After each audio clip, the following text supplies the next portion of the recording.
देखिए एक और चीज़ मैं आपसे डिस्कस करना चाहूँगी कि जैसे आपने कहा कि हम कुछ पॉइंट्स को रेज कर सकते हैं। कल मैंने देखा कि हमने साजिद खान को इस बात पर, इस पेस पर ड्रॉप किया था, बल्कि शामिल नहीं किया, क्योंकि हमारे पास स्पिन कंडीशंस नहीं है साउथ अफ्रीका में। कल 4 विकेट्स हासिल की सलमान अली आगा ने ओडीआई में, ठीक है, यू कैन से के Sajid is not the ODI player, he has performed in test.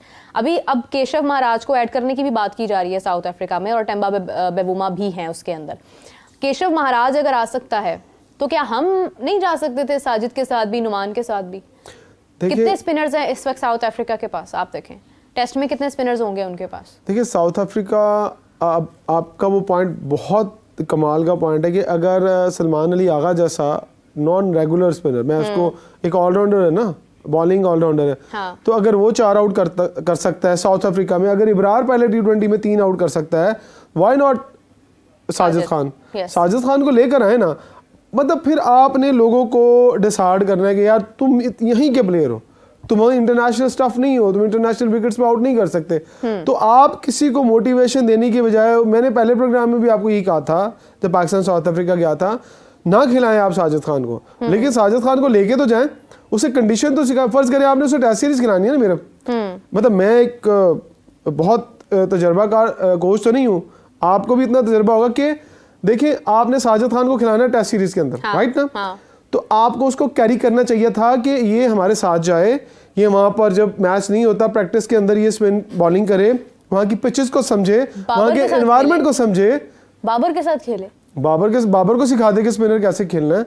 So this is the problem कि हम लोग ना कुछ और सोच के चल रहे हैं। आपको इसका सबसे बड़ा सबूत, अगर कल आपने सुनी हो प्रेस कॉन्फ्रेंस एक जगह पर मोहम्मद हफीज से, तो अगर आपने उनका पूरा मीडिया टॉक सुनी हो, मैं वहीं पे खड़ा था, तो वो वही बात कर रहे थे जो हम यहाँ बैठ के करते हैं कि 15 डिसीजन अगर इस मैनेजमेंट ने लिए हैं पाकिस्तान टीम के लिए, छोड़ दें आईसीसी को, चैंपियन ट्रॉफी को या दूसरी चीज़ों को, स्टेडियम्स को, अगर क्रिकेट के डिसीजंस की बात करें, टेक्निकल डिसीजन की बात करें, तो अगर 15 डिसीजन पीसीबी ने लिए हैं तो 15 के 15 जो है वो वापस हो गए। पहले दिन से स्टार्ट कर लें, वकार यूनुस से ले लें, वहाब रियाज से ले लें, आज अगर जैसन गिलेस्पी तक ले लें, तो जितने डिसीजन थे वो सारे वापस हुए। तो क्या आप क्रिकेट के लिए अच्छा कर रहे हैं? उन्होंने भी यही कहा, उन्होंने कहा आकिब जावेद साहब जो कर रहे हैं मेरी समझ में नहीं आ रहा। वो क्रिकेट की बेहतरी के लिए जो हम समझते थे कि आकिब जावेद आएंगे तो शायद कोई अच्छे डिसीजन लेंगे, अच्छी चीज़ें होंगी, बट अभी तक हमें वो चीज़ें नज़र नहीं आ रही। आप एक मैच जीतने से हमें खुशी तो एक मैच की है, लेकिन हम पीछे कुछ और भी देख रहे हैं ना। एक मैच जीतने से कुछ नहीं होता। फर्ज करें कल साउथ अफ्रीका की बैटिंग नहीं चली, उसकी बैटिंग नहीं चली तो आप भंगड़े डाल रहे हैं। अगर कल उनकी बैटिंग चल जाती है, वो 300 सवा 300 आपको फटका देते हैं, तो फिर आप क्या करेंगे?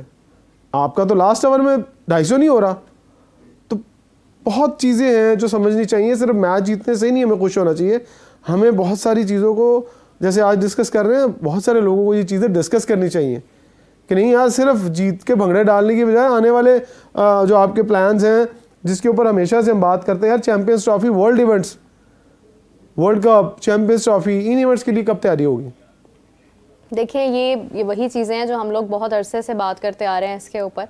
लेकिन खैर कल का ओडीआई जीत एक तरफ है, लेकिन मैं अगेन ये कहूँगी कि जो परफॉर्मेंस मैंने देखी है, स्पेशली सलमान अली आगा की और साइम अयूब की, अब्दुल्ला शफीक, रिजवान, बाबर आजम अनलकी रह रहे हैं बहुत टाइम से, वो परफॉर्मेंस नहीं दे पा रहे हैं, परफॉर्मेंस नहीं दे पा रहे ना, कोई उनका कोशिश भी नहीं, जो कि 2-3 मैचेस में नहीं परफॉर्म करता और फिर 2-3 मैच में कर देता है। मैं इसको कहता हूँ चलो यार कुछ ना कुछ तो कर रहा है।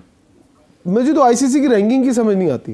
देखिए वो रैंकिंग जो है ना, उसके बारे में मैंने थोड़ा सा खैर स्टडी किया था कि रैंकिंग बनती किस तरह से है, उसका मैं आपको भी पता होगा, आपने भी इतना पढ़ा होगा कि लाइक वो आपका पिछला मैच जो होता है उसमें ये देखा जाता है कि आप अगर खेले हैं तो आपने परफॉर्मेंस में जो रन्स किए हैं वो किस बॉलर के खिलाफ किए हैं और किस कंडीशन में किए हैं, फिर उस बॉलर के स्टैट्स आपके स्टैट्स मिलाकर जो है वो एक रैंकिंग बन जाती है, ठीक है, और टीम का ओवरऑल जो होता है स्कोर वो भी मिलता है। इसमें कुछ ये मिलाकर जो है वो खिचड़ी पक जाती है। लेकिन वो तो इतने में खुश है, हम सारे ही, पूरा पाकिस्तान खुश है कि वो पहले नंबर पर है।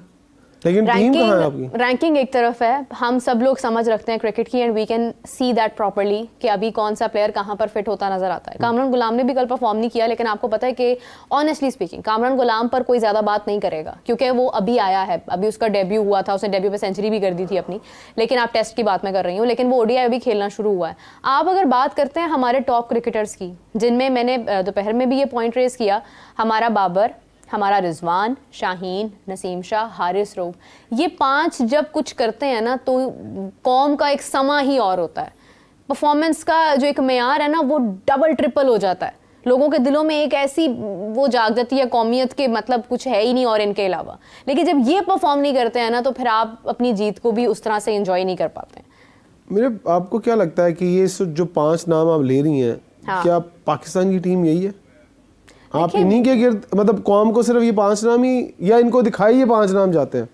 बहुत मतलब मुझे टेक्निकल वर्ड है कि क्या 5 नाम ही दिखाए जा रहे हैं, इन्हीं को कमर्शलाइज किया जा रहा है? ऐसा है कि कमर्शलाइज ये 5 नाम मैचेस जितवाए भी हैं, हमें काफी सारे मोमेंट्स, जो खेलेगा वो कोई ना कोई मैच जितवाएगा ना। देखा ना आपने अभी अपने इंट्रो में भी बोला कि हम साइम के बारे में बोलते थे इसको चांस क्यों दे रहे हैं, चांस क्यों दे रहे हैं। अब उसने चांस मिल रहे हैं तो उसने खेलना शुरू किया, उसे परफॉर्म करना शुरू किया। इट मीन्स कि आप कमर्शियल लोगों को कमर्शियल कर रहे हैं। आप देखिएगा आने वाले दिनों में साइम आपको कुछ कमर्शियल्स में दिखाई देंगे, और जैसे वो कुछ कमर्शियल में दिखाई देंगे, मेरी ख्वाहिश है कि उनका दिमाग आसमानों की तरफ मत जाए, क्योंकि कमर्शियल्स आने के बाद बहुत सारे प्लेयर्स का दिमाग आसमानों की तरफ गया है। नसीम शाह को देख लें, आप शाहीन शाह अफरीदी को देख लें, इनकी परफॉर्मेंस नीचे गई है, बाबर की परफॉर्मेंस नीचे गई है। आप हमेशा कहती हैं ना कि प्लेयर्स के पास पैसा आ रहा है तो क्या मसला है, लोगों के पास पैसा आना चाहिए, इंडिया के प्लेयर्स के पास इतना पैसा आता है। मैं कहता हूँ पैसा आए बट अपनी परफॉर्मेंस को भी तो देखें ना, अपनी मेहनत भी करें।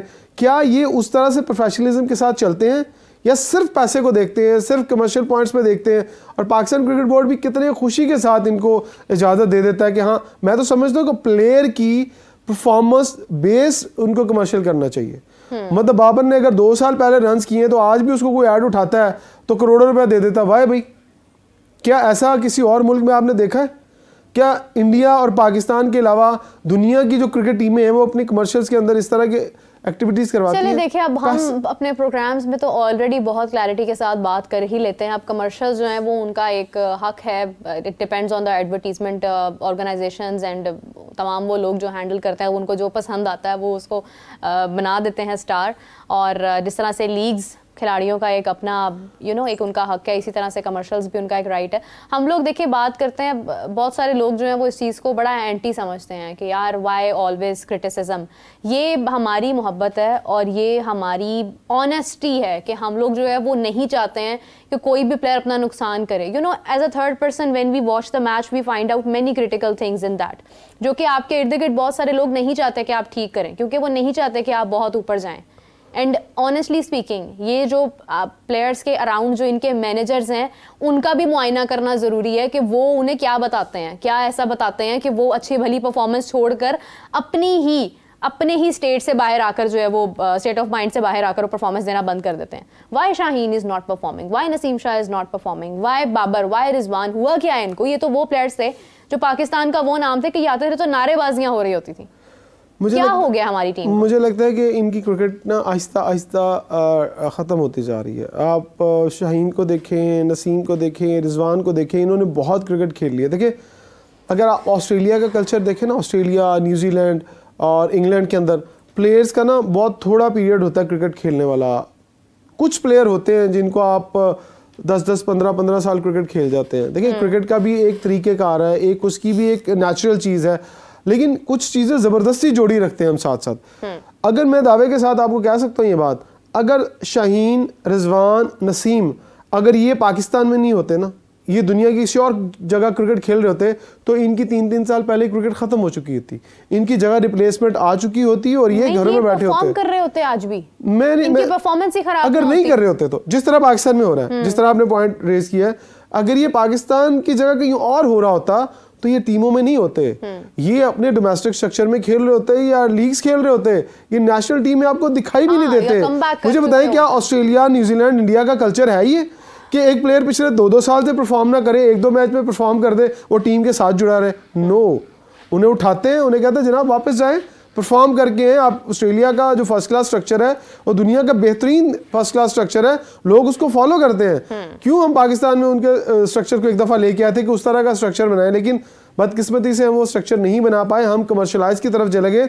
हमने जो हमारा ग्रेड 2 है उसके अंदर हमने 40 टीमें रख दी, सिर्फ इसलिए कि यार हमारे मुल्क में पॉपुलेशन ज़्यादा है, हमें लोगों को जॉब्स देनी है, लोगों को नौकरियां देनी है। उसका असर क्या हो रहा है कि हमारे पास क्वालिटी क्रिकेटर्स नहीं आ रहे। जब आप क्रिकेट को थोड़ा क्लोज करेंगे, टीमें कम करेंगे, आपके पास कंपटीशन लेवल तगड़ा हो जाएगा, आपका प्लेयर अच्छे आएंगे।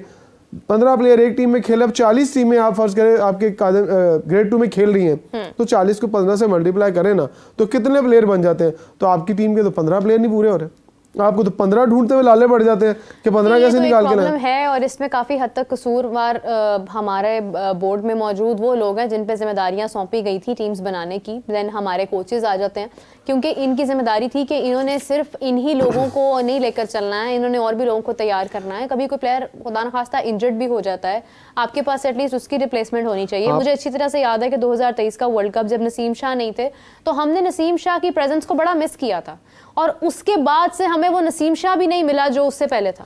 नहीं मिले, एग्जैक्टली, क्योंकि उनकी भी शायद सोच और माइंड और कहीं और डाइवर्ट हो चुका है। मुझे एज ए फास्ट बॉलर यही लगता है कि जो नसीम शाह थे ना पहले वाले, वो नसीम शाह भागते हुए दिखाई नहीं देते, मिस करते जो शाहीन आज भी, मैं आपको बता दूं, शाहीन आज भी फिट नहीं है। हाँ। शाहीन आज फिट नहीं है। आपकी टीम के अंदर 6 प्लेयर ऐसे हैं जो फिट नहीं है। इवन रिजवान जो कैप्टन है वो आपके वो फिट नहीं है, तो फिर आप अंदाजा लगाएं कि उनके नीचे कितने लोग उसकी प्ली ले रहे होंगे। अगर रिजवान ये बात करेंगे कि शाहीन फिट नहीं है, तो शाहीन क्या कहेगा? भाजन तुसी फिट हो, तुसी आप फिट नहीं है, तुसी आप फिट नहीं हो, तो तुसी मैनू किस तरह गल कर। So that's the point. और फिर मैं आपकी थोड़ी डिस्कशन को थोड़ा सा डाइवर्ट कर रहा हूँ वुमेन क्रिकेट की तरफ। शायद आपने ये पॉइंट रेज किया कि नहीं, पाकिस्तान की जो अंडर 19 टीम है एशिया कप खेलने गई थी, हाँ, जिसमें एक लड़की शहर बानो ने भी अपना डेब्यू किया है। तो किस टीम से हारी वो? नेपाल। आपने मेंटोर कौन लगाए हैं? आपको पता है इनको ट्रेन किसने किया? सबसे बड़ा अलमिया मैं आपको बताने लगा हूं कि ये जो अंडर 19 टीम आपकी एशिया कप में गई है, 1 महीने पहले आपके टॉप 5 मेंटोर्स ने ये टीम बनाई है, जिनमें वकार यूनुस, मिसबाह हक, सरफराज अहमद, सकलैन मुश्ताक। ये वो लोग हैं जिन्होंने ये टीम बना के आपको दी है कि जाए जनाब इनको खिलाएं जाके। तो शेमफुल परफॉर्मेंस।